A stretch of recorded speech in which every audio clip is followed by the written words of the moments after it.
DOJ to immediately declassify all Russia-related texts. This is really full transparency for the American people. We now know that there will be a public hearing.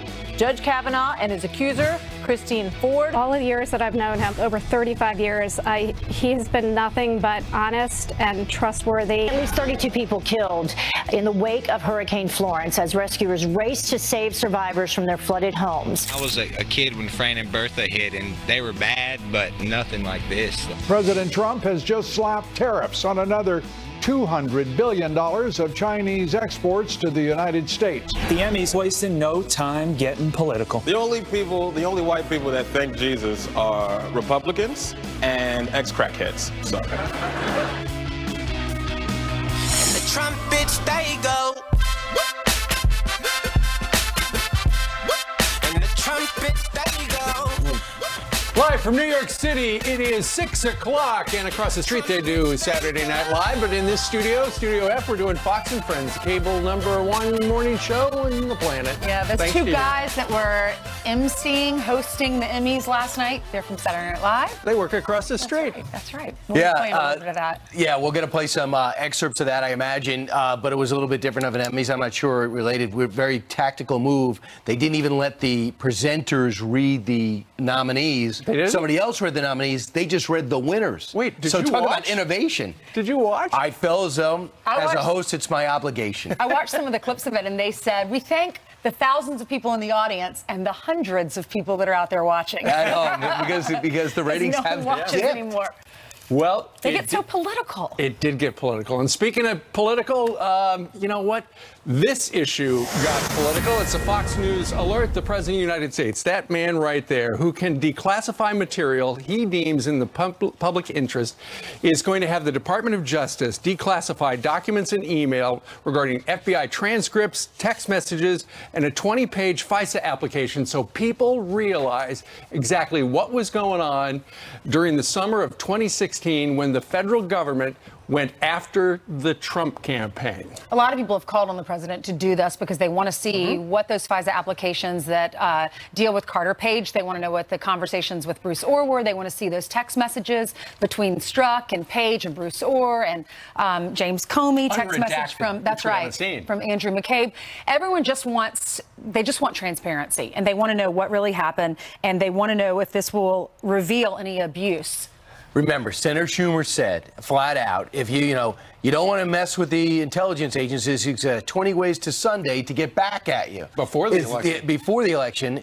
And the question is, were they getting back at President Trump? Did they not want him to win? And were they maneuvering behind the scenes to make sure he didn't? And then when he did, made sure the president-elect phase was tumultuous and made sure his first months led to some special investigation. Sure. And the more you see of these text messages, the more you say to myself, my goodness, we're watching this script play out. It's not opinion, it's fact. Now we're about to get more facts, including text messages, if they're out there, from Comey, McCabe, Strzok, and Page, and also going to declassify that interview with Bruce Orr. Devin Nunes, the chairman of the Intelligence Committee, said this.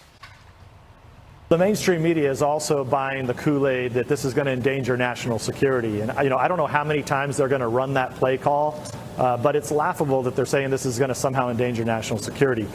You've heard me say this and many others say this. This is really full transparency for the American people. This will be all the information really that I think the American people will need to see, because for 2 years we've been force feeding this Russia Kool-Aid, so much so that you have the media involved in it, the mainstream media, the poor American people who are part of this resistance movement, who actually believe that the president is under control by the Russians and Republicans in Congress and controlled by Russians. This is crazy talk.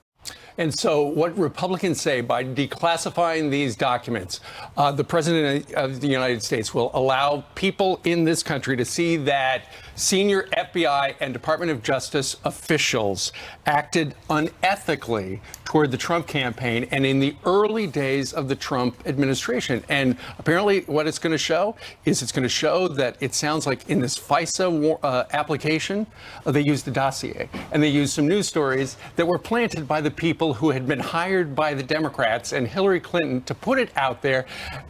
Fusion GPS, which is where Bruce Orr's wife, Nellie, worked, and it's just a great big stinking mess. All right, Steve, I just want to say, that isn't your opinion. No, that's a fact. They were writing to each other, bragging about the stories that were planted in the papers. So remove Republican and Democrat from this. What I find is most disturbing is that Democrats aren't as outraged and angered as Republicans and as the American people should be.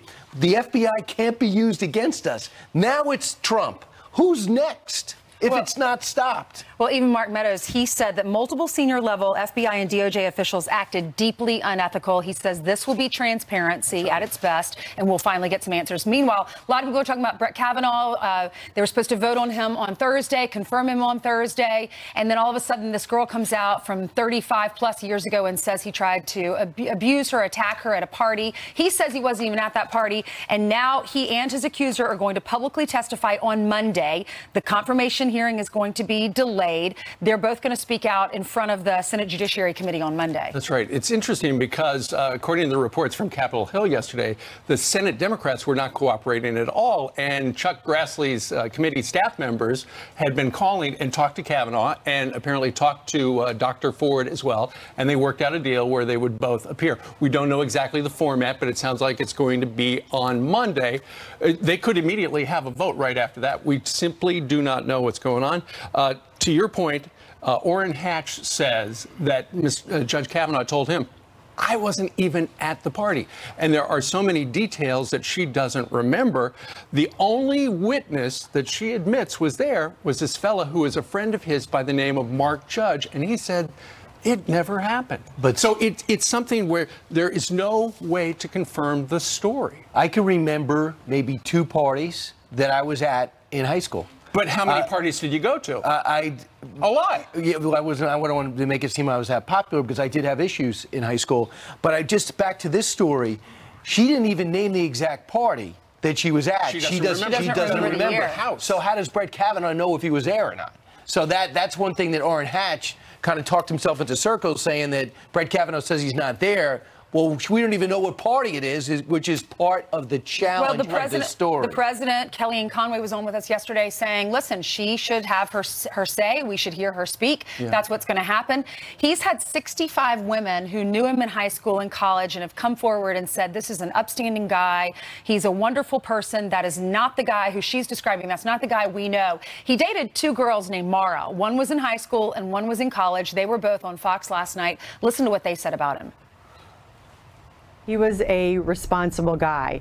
He was someone who did have a beer, but he was never out of control. He never became someone different after drinking. And all of the times, all the years that I've known Brett, even if we had a beer, he was always in complete control. And he was actually one of the guys that, if we were at a social gathering, he'd be the guy to look out for other people. And all of the years that I've known him, like I said, over 35 years, he's been nothing but honest and trustworthy and respectful. The Wall Street Journal, on their op-ed page, they take a critical look at it, and they're partisan, clearly. They want him to be confirmed. They say it has the earmarks of a calculated political ambush. But Lindsey Graham asked a really good question last night on the Sean Hannity show, and he said, if Dr. Ford never intended to come forward, which is what she told the Washington Post over the weekend, then why did she take a polygraph in August, and then why did she hire a lawyer in August if none of this was ever going to come out? Steve, I thought that was the best point to come out in all our evening programming. And Lindsey Graham is hardly the firebrand. He's a JAG officer who spent 30 years as a judge, as a prosecutor, and actually trained prosecutors. I'll just bring up this other element to it. The other thing, the administration's remarkably disciplined yesterday. It started with Kellyanne Conway on this show.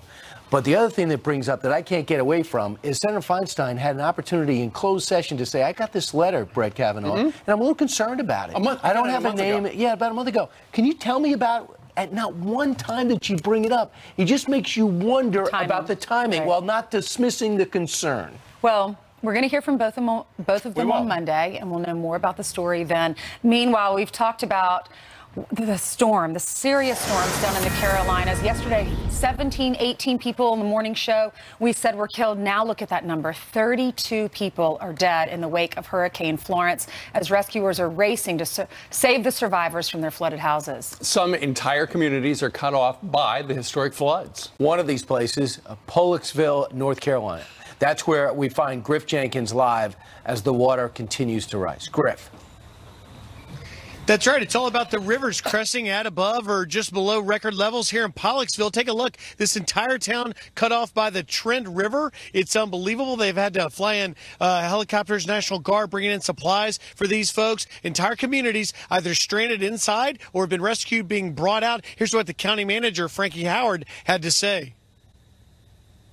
So we got resources coming in to help our citizens here in Jones County. They're delivering MREs and bottled water. We've got folks that haven't had water for several days and food. Nobody living in Jones County has ever seen anything like this. You know, we experienced flooding back in Floyd. We've exceeded all those records now, and it's pretty devastating.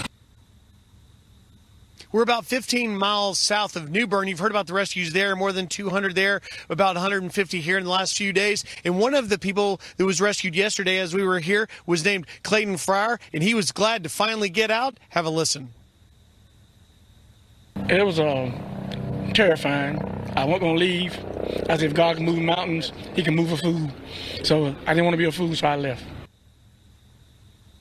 Boy, was he relieved. Now, President Trump intends to visit this area in North Carolina, but he says he doesn't want to come until the recovery and rescue efforts are over because he doesn't want to impede on those. Guys? And we don't know when that's going to be. All right, Griff, thank you very much. All right, 11 minutes after the hour, Jillian Milley back with us at work after celebrating your birthday. You got two quick alerts for Yes, I do. So let's get you caught up, starting with this breaking news here. Kim Jong-un praising President Trump for stabilizing the political situation on the Korean Peninsula. The comments coming just moments ago as the dictator meets with South Korean President Moon Jae-in in Pyeongchang. The high-stakes meeting aims to end the nuclear deadlock between the North and the U.S. Also right now, first, the Russian military blaming Israel after one of its jets was shot down by a Syrian missile. Russia's defense ministry claims the plane disappeared from radar with 15 people on board as it was returning from an air base near the Syrian city of Latakia. Officials say the plane was caught in the crossfire as 4 Israeli fighters attacked targets in Syria. There's now a search and rescue mission underway, and keep you updated on both of those stories throughout the morning. All right, Jillian, thank you very much.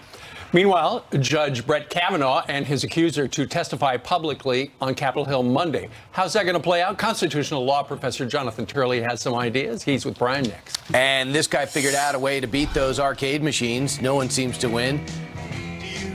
Stick a kid inside. There he is. Good idea. We can't show you exactly who it is, but trust me, it's a kid. Whenever it starts and it's magic, if the music is groovy, it makes you feel happy like an old-time movie.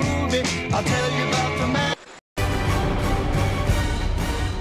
Brett Kavanaugh's confirmation put on hold. The Supreme Court nominee and the woman accusing him of assaulting her when they were in high school back in the 80s will now testify on Capitol Hill. And our next guest says there are 3 scenarios to resolve this for good. Here to break them all down for us, one of the best in the business, constitutional law professor, George Washington University's own Jonathan Turley. Jonathan, your column today breaks down all 3. So let's start with number 1. Number 1 scenario is a few good men scenario. What are you saying? Well, you know, one possibility, of course, is that you have, someone actually break on the stand, actually have the accuser admit that this is simply false, like the movie. The problem is that this isn't some powerful Marine general. This is someone who is claiming to be the victim of an attempted rape. Moreover, it's not a few good men on the committee, it's all men. And so it's going to be very hard for the Republicans to deal with the optics of this, to have someone who comes forward and says, look, this guy tried to rape me, and to really sort of drill down in questioning on whether she's a liar. And so that's going to be a very difficult thing for the Republican members to do. But I got to tell you, as a defense counsel, there's no midpoint here. I mean, when you have a case where someone is alleging a sexual assault or rape, either that person's a victim or that person is a liar. and you don't have any midpoint. If you finish midpoint, the jury tends to rule against the defendant.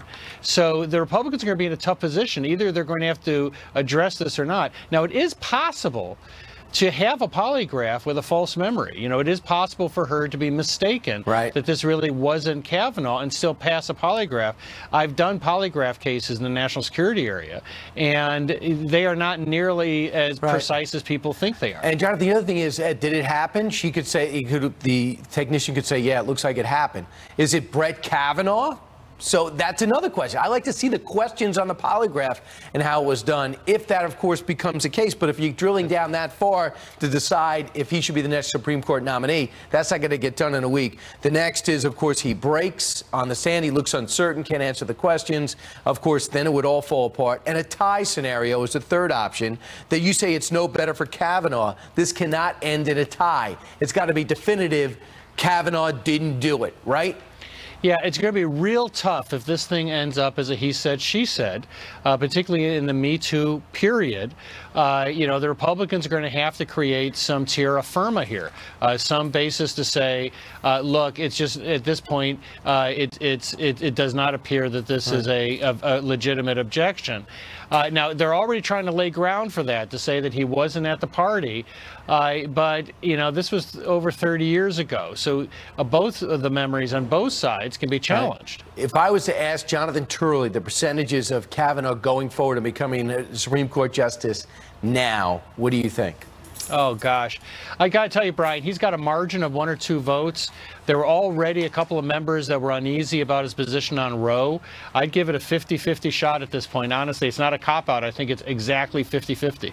Wow. Jonathan Turley, read his column today and get more detail. Jonathan, thanks so much for kicking us off so strongly. Appreciate it. Thanks, Brian. All right, straight ahead. The Emmys go low, hitting President Trump and even Jesus.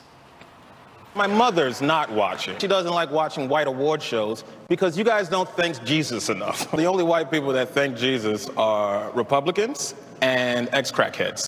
Wow. Give me a second to compose myself. I'm laughing. Is this the new left? We're going to debate it, or am I just missing the humor? And they never saw it coming. A great-grandfather fighting off 3 armed robbers. The video you're beginning to see, but you'll see more in a second if you sit through a pillow commercial.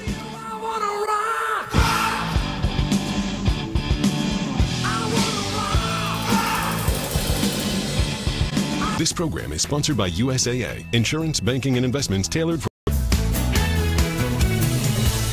6:24 in the morning on this September the 18th. Time now for some quick headlines. First up, the Trump administration capping refugees admitted into the United States to a new low record. Secretary of State Mike Pompeo announcing the proposal for a 33% decrease from 45,000 to 30,000 refugees next year. Pompeo says the new cap serves the national interests of the United States. And President Trump turns up the heat on China. The White House is slapping tariffs on an additional $200 billion worth of Chinese products. It starts at 10% next Monday and rises to 25% in January. It will impact things like handbags, baseball gloves, and chandeliers. Just know that if you're in the market for a chandelier from China. All right, Ainsley. Brian just yelled, I am, Steve. Okay, moving on. It is one of Hollywood's biggest nights of the year, and stars at last night's Emmy Awards wasted no time, of course, getting political, taking aim this time at Christians and, of course, at the Republicans and at the president. Listen. I've been watching this very shocking dystopian drama called The News. The Obamas now even have their own production deal at Netflix. My dream is that the only thing they produce is their own version of The Apprentice, and it gets way higher ratings. The only white people that thank Jesus are Republicans and ex-crackheads. So is this the new left? Here to debate this is RNC spokesperson Kayleigh McEnany and Fox News contributor Jessica Tarlov. I'll start with you, Kayleigh, this time. Is it funny? Was that funny last night? Did you watch? I did not watch. I was watching baseball, and along with half of my Twitter feed, I wasn't even aware the Emmys were on because they've quite frankly become irrelevant.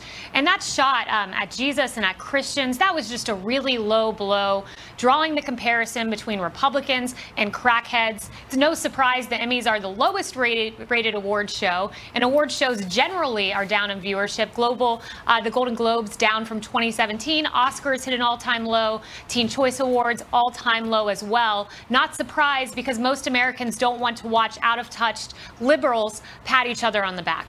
Jessica, is this the new left? No, I don't think this is the new left. Just Why? last week, the new left was Alexandria Ocasio-Cortez, and this is a very different thing. Listen, there are two distinct categories here. Taking shots at the president, talking about what's going on with the administration is one thing. Making attacks on Christians is quite another. I certainly do not support that. I've spoken about this with Kayleigh a number of times, and I believe with you, Ainsley, as well. I think being respectful of anyone's faith is critical. It's disrespectful. No need for it, absolutely. I think if they wanted to make a joke about saying thoughts and prayers after every school shooting, that would be something different. But I absolutely do not support this. But I did watch because I love the fashion. All right, you said it's not the new left, but it sounded very similar to Eric Holder and Joe Biden, politicians from the past that are now out there campaigning. Listen to this sound. These are Eric Holder and Joe Biden sound bites from over the weekend. Listen. On November the 6th, we have the opportunity to send a message to the present occupant of the White House. I never call him the present occupant of the White House. Barack and I agreed to remain silent for a while to give this administration a chance to get up and running the first year. God forgive me. The president uses the White House as a literal bully pulpit, callously exerting his power over those who have little or none. We are in a fight for America's soul. Jessica, John Kerry and Elizabeth Warren were also out there on the campaign trail using politicians from the past. What's your reaction? I have no problem with it whatsoever. These are people who have a big following. They can make an impact. I'm sure we haven't forgotten Hillary Clinton also wrote an op-ed in The Atlantic, which everyone should go and read. There's no problem with this. This doesn't mean that we don't have new faces in the party, that we aren't energized. We are 100% energized and ready to go. I think that people with this kind of platform and a following like a Joe Biden has, like a Barack Obama has, should be up there calling this White House out. And yeah, game on. Kayleigh? This last election was a change election. People wanted a definitive turn away from the Obama administration, so these old faces aren't going to help the left. But it's really interesting and quite curious that both Hollywood and liberals have a very odd habit of insulting half of the country. Joe Biden went on to call Trump voters the dregs of society. Eric Holder saying we were motivated by fear. Obama called us all sorts of different labels 2 weeks ago, hateful, divisive, and then Hollywood last night insulting Christians. So the left and Hollywood do have something in common, and it's insulting Trump voters. All right. Kayleigh, Jessica, thanks so much. Thanks, We'll leave it there. Thanks for being with us. All right, Bernie Sanders now trashing America, his newest shot against the U.S. Senate that he serves in. Plus, the U.S. Air Force is turning 71 years old today, and we're celebrating with the 514th Air Mobility Wing. That's coming up next. But first, we want to wish a happy birthday to Ben Carson. The Housing and Urban Development Secretary is 67 years old today. Happy birthday.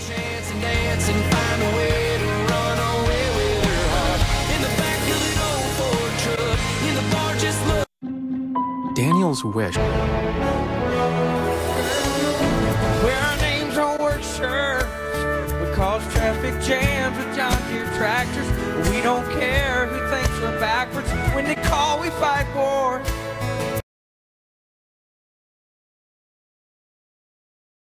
The only time that we miss church. We're the outskirts. Yeah, we're the outskirts.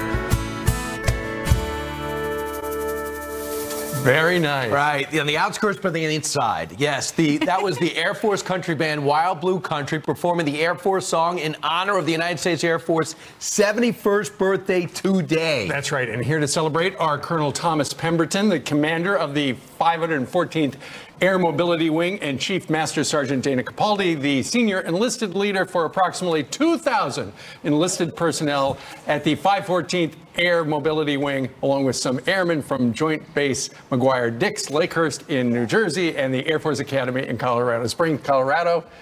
I've been reading that intro since the last anniversary. Good morning to both of you. Good morning. Good morning. Happy birthday. Thank you very much. Thank you for having us. What does this mean to you? It's very exciting for us. It's a rich heritage and tradition that we've had, and we are excited to be here.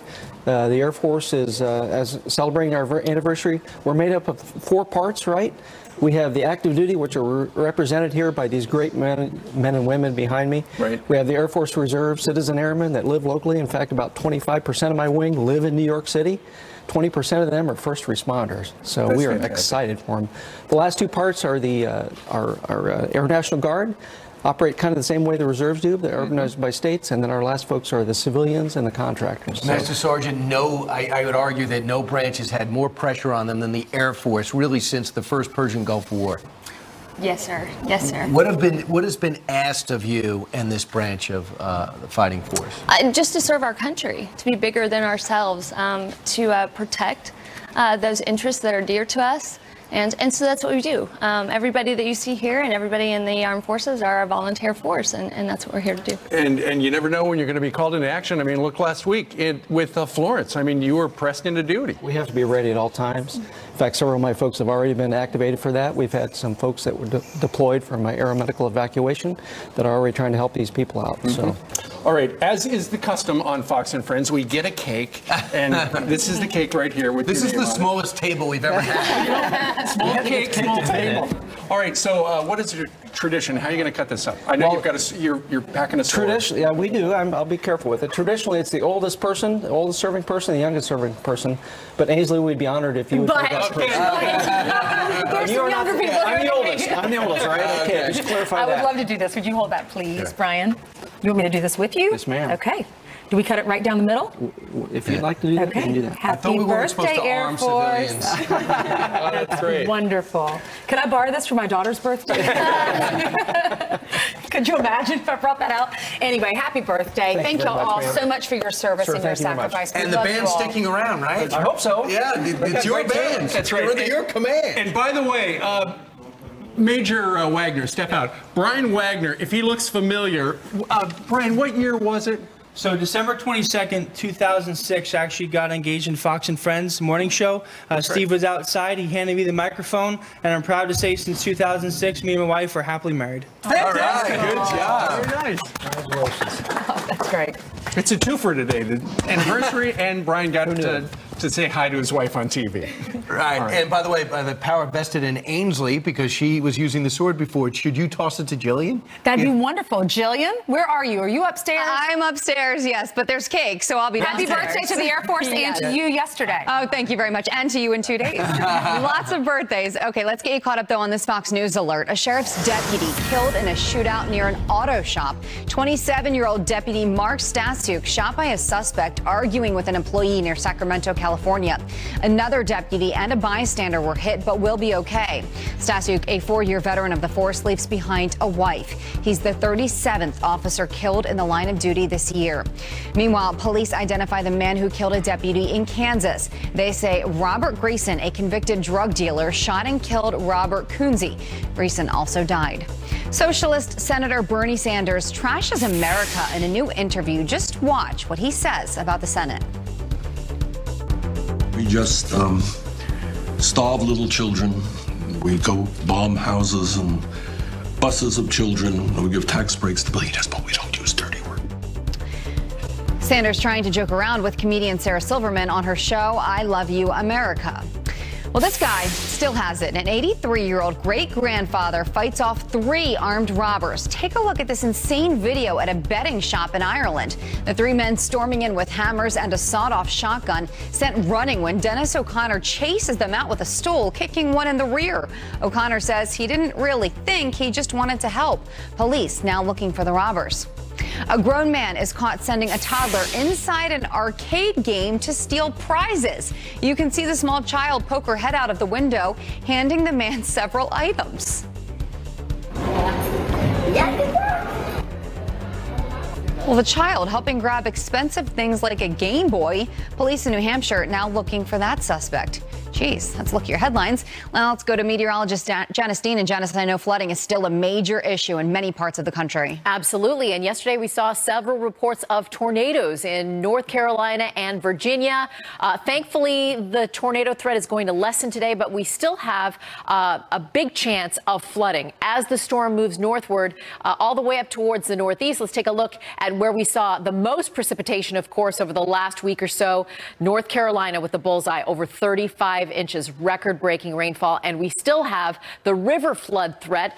Flash flood warnings in effect for parts of South Carolina, North Carolina, up towards Virginia, and even into the Delmarva, Pennsylvania, and New York, where we have flash flooding because that moisture is making its way northward. Here is your futurecast. We are expecting rain across the northeast for much of today, and then by Wednesday, things will clear out, and we will finally say goodbye to Florence. All right, Steve, Ainsley, Brian, back to you. I cannot wait to say goodbye. No kidding. Yep. All right, 21 minutes before the top of the hour. Still ahead on our show, Jason Chaffetz got a brand new book out about the deep state. Candace Owens will be joining us live.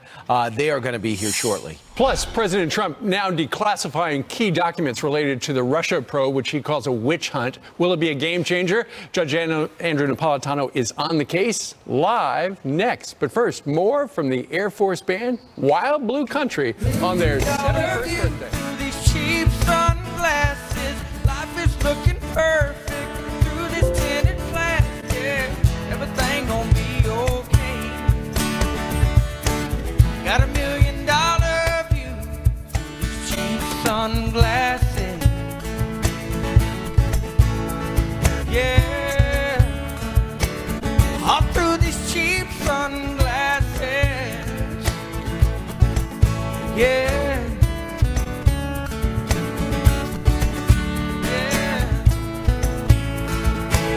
All through these cheap sunglasses.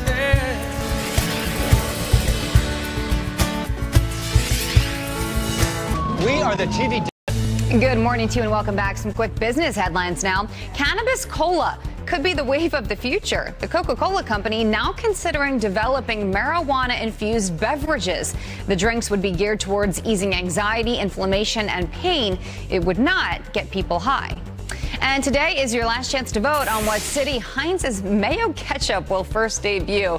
The winner will be rewarded with a food truck takeover featuring free samples of mayo chup and fries for dipping. The ketchup and mayonnaise combination sauce is expected to hit shelves nationwide at the end of the month. I don't know if I'm that into it. Gotta try it. Sounds What about must chup? Oh, You need like mustard and ketchup That's mix. a great That's idea. better. You just invented a That's condiment. healthier. Absolutely. All right. Meanwhile, 15 minutes before the top of the hour, President Trump ordering key documents from the Russia-related probe declassified, including the Carter Page FISA warrant and texts from disgraced FBI officials Peter Strzok, Lisa Page. But our next guest warns this may not necessarily make anything public so that we can see it right away. So what can we actually expect to see once this is all declassified? Here to explain is Fox News senior judicial analyst, Judge Andrew Napolitano. Judge? All right, so there are a lot of documents which, formerly classified or never classified, still can't be made public for other reasons under the law. Like what? So documents evidencing what went to a grand jury. Documents evidencing the thought processes of prosecutors as they're figuring out a case and they send messages, texts or emails to each other. Documents that are the result of confidential or undercover sources. So don't expect these documents to come out today, because just like the last time the president ordered this stuff declassified, dozens of pairs of eyes have to look at each document before it can come out, because some things even the president can't order public. He can order declassified what he wants, but the statute keeps these things secret. If it's an ongoing criminal investigation and the revelation of these documents would interfere with it, can't be revealed. Because members of Congress asked for this stuff, it's going to go to their committees first, right? That's what makes it very interesting. Do you remember when Senator Feinstein released 6,000 pages about torture on the floor of the United States Senate? The CIA didn't want it out. The other Democrats didn't want it out. President Obama didn't want it out.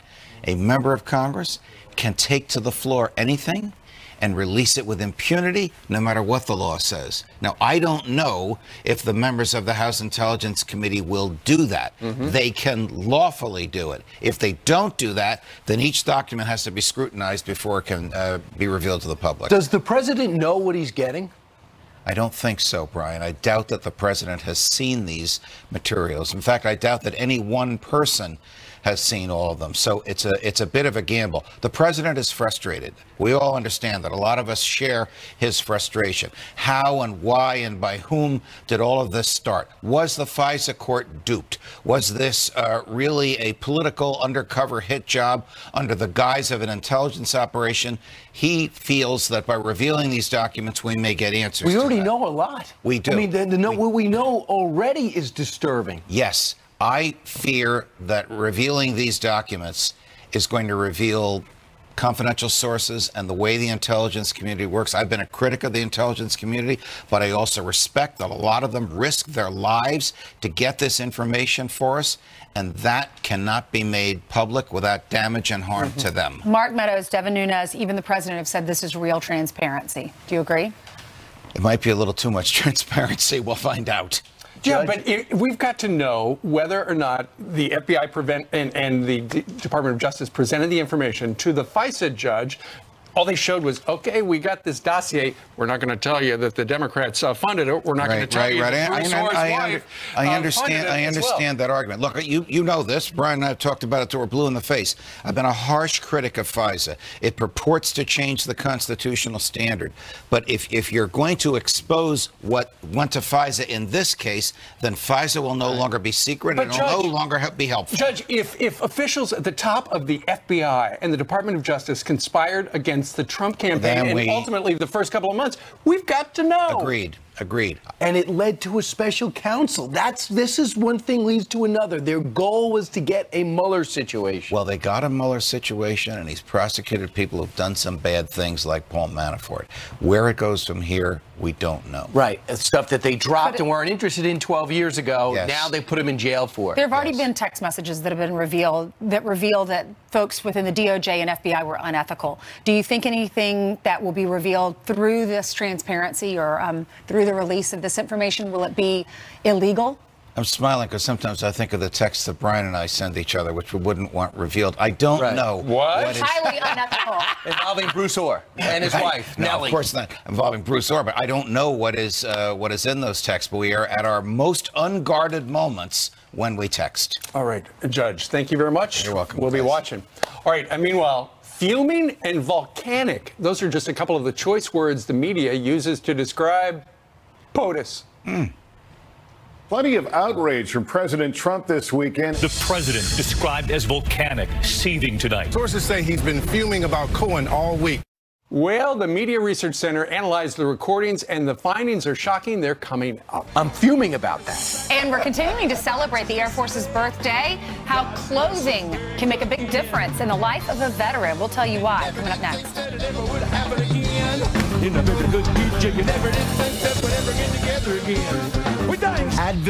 Good morning to you and welcome back. Some quick business headlines now. Cannabis cola could be the wave of the future. The Coca-Cola company now considering developing marijuana-infused beverages. The drinks would be geared towards easing anxiety, inflammation, and pain. It would not get people high. And today is your last chance to vote on what city Heinz's mayo ketchup will first debut. The winner will be rewarded with a food truck takeover featuring free samples of mayo chup and fries for dipping. The ketchup and mayonnaise combination sauce is expected to hit shelves nationwide at the end of the month. I don't know if I'm that into it. Gotta try it. What about must chup?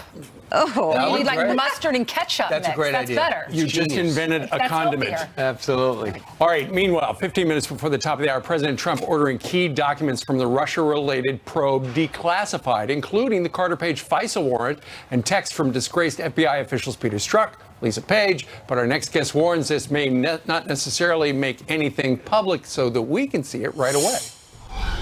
So what can we actually expect to see once this is all declassified? Here to explain is Fox News senior judicial analyst, Judge Andrew Napolitano. Judge? All right, so There are a lot of documents which, formerly classified or never classified, still can't be made public for other reasons under the law. Like what? So documents evidencing what went to a grand jury, documents evidencing the thought processes of prosecutors as they're figuring out a case and they send messages, texts, or emails to each other.